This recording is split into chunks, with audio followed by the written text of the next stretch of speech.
এই মেয়েটি কান্না করলেই চোখ দিয়ে নুডলস বার হতো আর এই নুডলস বিক্রি করে সে কোটিপতি হয়ে গিয়েছিল।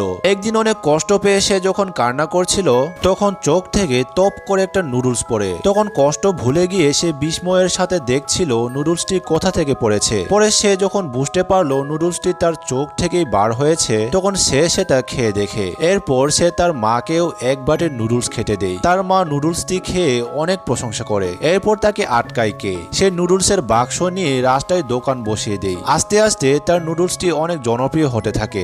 সবাই অনেক মজা করে তার কান্না করা নুডলস খাচ্ছিল। সে টাকাও কামাই করছিল অনেক। তবে আস্তে আস্তে তার কান্না পাওয়া কমে যাচ্ছিল। সে নিজেকে কাঁদানোর জন্য দরজার সাথে নিজের পায়ের আঙুলে বাড়ি মারে। সবচেয়ে পছন্দের অ্যান্টিক পিসটিও ভেঙে ফেলে। এমনকি কষ্টের সিনেমা দেখে কান্নার চেষ্টা করে, কিন্তু কিছুতেই তার কান্না আর আসছিল না। তাই এবার সে তার প্রিয় কুকুরটাকে গভীর জঙ্গলে একা রেখে বাসায় চলে আসে। আর কুকুরটার বাজে পরিস্থিতি কল্পনা করে তার অনেক কান্না পাচ্ছিল। তো কুকুরের শোকের কান্না দিয়ে সে পরের দিন বাম্পার বিজনেস করে। তখন এক বড় রেস্টুরেন্টের মালিকও তাকে অনেক বড় অর্ডার দেয়, যেটা পেয়ে সে খুশি হয়ে মালিককে জড়িয়ে ধরে। তবে সে সাথে সাথে টেনশনে পড়ে যায়। এবার এতগুলো নুডলস বানাতে সে কিভাবে নিজেকে কাটাবে। পরের দিন দেখা যায় রেস্টুরেন্টে মেয়েটির নুডলস সার্ভ করা হচ্ছে, কিন্তু তারপরও অনেক অর্ডার আসায় ম্যানেজার তাকে আরো নুডলস বানাতে বলে। মেয়েটি তখন সামনের দেওয়ালে তাকিয়ে কান্নার চেষ্টা করছিল, কারণ দেওয়ালে টাঙানো ছিল তার কুকুরের ছবি আর তারও নিচে টাঙানো ছিল তার মারও ছবি, যেটা দেখতে সে